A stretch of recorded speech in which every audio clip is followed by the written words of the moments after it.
Thursday will be the 13th anniversary of 9/11. Megyn Kelly is airing an exclusive interview tonight with a former professor who once said the victims of the attack got what they deserved. You remember Ward Churchill. How does he feel now? You yourself poured salt in the wounds of the victims of 9/11 and their families. So how can you claim the moral high ground when it comes to causing pain, causing destruction, when you, at their most vulnerable moment, did the very same thing to them? Which is exactly the point again. This is done day in, day out. You're pointing to somebody else. I'm talking about you, Professor. Take responsibility for your own actions. My responsibility is to do exactly what I did, which is show you what it feels like. If you're too dense to get it, okay. And then there was this. Do you believe the United States ought to be bombed?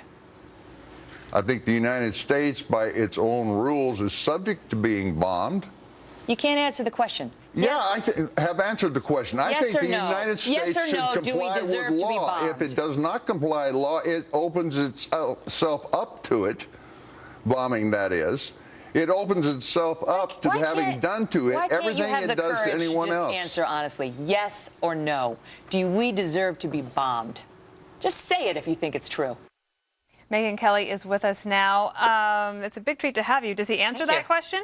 Yes, that and many more. Can you tell us what he said? So the last time I was on the set with you guys was the day I had done Airs. We were going to air Bill Ayers.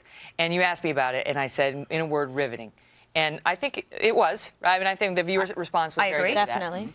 This is equally riveting. I actually went back to my staff after it was over. I said, what do you think? And they said, we think it's better than the Bill Ayers exchange. Because this guy, I just let him talk. And you have a window, not into just how Ward Churchill feels, but this is a window into the far, far left of America. I mean, the radical left of America. And the thing that's so amazing about Ward Churchill is he was a professor at the University of Colorado for decades. It's not like this weird thing where he got a year in. For decades, a tenured, respected professor. And in doing research for this segment, I realized he is not alone. There are professors at several major universities in this country that feel as Ward Churchill does about the United States of America, about how anything bad that happens to us and civilians is the chickens coming home to roost, as Reverend Wright and Ward Churchill famously put it.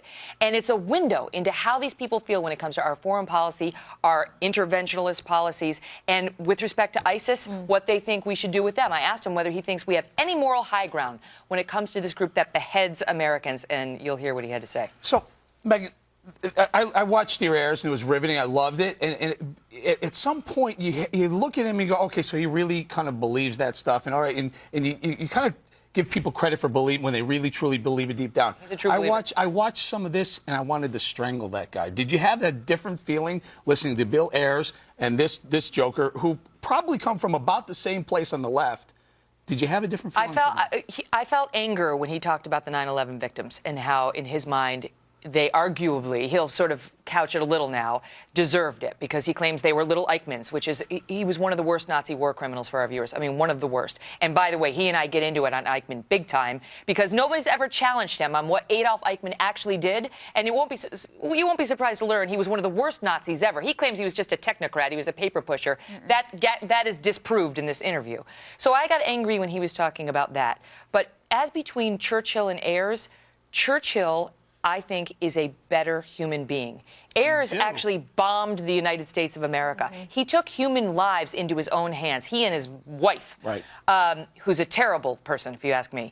But Churchill is just, he's an anarchist. He sees the world in this way. And he is not alone. He's not the only one. He hurt people with his words and his views, but he didn't try to physically hurt people. Physical action. Try to influence them. That's not, I think one of the advantages of this is that you do expose those people who have every right in the world to say what they want to say. Correct. As long as they don't go through with it. And it may be painful for the families. It is, obviously. For Eric, it's painful, but it's a good idea, I think, for people to recognize that anarchy is a practiced political form in this country. It is not one or two single people. It is larger than that. Yeah. It's larger than the campuses. I have known these people for a long time, and they have every right in the world to say it. The difference is they don't have every right to fulfilled their destiny. But besides aging terribly, Ward Churchill, I was wondering if he changed it all from when he was on the scene a few years ago. Has anything changed, being that technically he's out of a job, he's kept suing, didn't get his appeals? No, so he won with the jury. The University of Colorado wound up, just so the viewers know, and we outlined this tonight, he wrote this crazy essay on 9/11 while the towers were still smoldering, blaming the victims, saying the chickens had come home to roost. That was so incendiary. Then nobody fluttered an eyelid. The University of Colorado was fine with it. Everyone was fine with it. 2 years later, he wrote a book saying the same stuff. And then no one pushed back. It wasn't until 2005 when he went to give a speech at Hamilton College in New York that one of the students, who was the son of a victim, started to object. It became a national news story. Bill O'Reilly made it a big news story. And the University of Colorado came out and said, "Oh, what? We're shocked. This is terrible. Oh, we can't fire him for that because it's free speech. Oh, well, he committed all this other academic misconduct in his research." They found and if you ask me, sitting here today, having thoroughly researched it, he was railroaded out of that university for free speech. And the jury, I think, rightfully sided with him.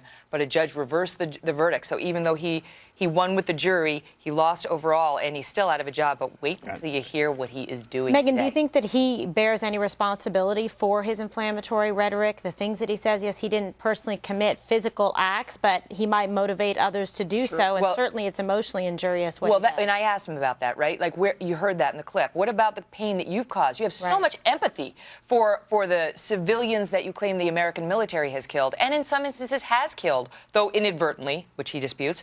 Where's your sympathy for the 9/11 victims, for your fellow Americans? And why do you live in this country? And you'll hear all of that. Well, there's hope at the end he leaves the country. Is that the way it ends? Don't give it away. Megan gets him a ticket.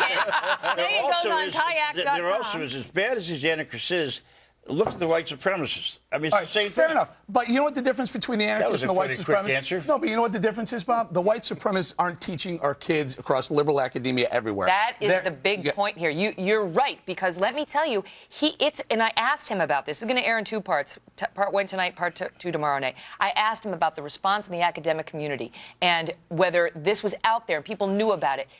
Wait until you hear how he describes it. It was out there. It was celebrated. He was celebrated. Right. So the hypocrisy when the community turned on him, just because suddenly once the alumni and the donors got wind of what he was saying, they were ticked. But these academics were fine with it. And doing the research, wait until you hear the list of other universities that have professors who see the world just as Ward Churchill does. And you should know before you send your kid to these places or you decide to go to these places. Absolutely. Expose them all. Bob, where's your daughter? And also, it's the University of Colorado Boulder, but that's not the point. I would suggest that the white supremacists impact much more on kids who are not very smart in high schools, and that's where they work. The thing is, you guys, you don't want to talk about it, do you? The classroom, they have a captive audience. They want grades. They listen. They look up to the Can we do that as a segment tomorrow? Bob, that's like a bizarre, perverse defense of Ward Churchill. I'm not giving you a defense. See, that's the problem. When you say something like that, that's what irritates me. You're like talking about this white supremacist in prison. Megan, I'm so glad you could come and get. You got the authentic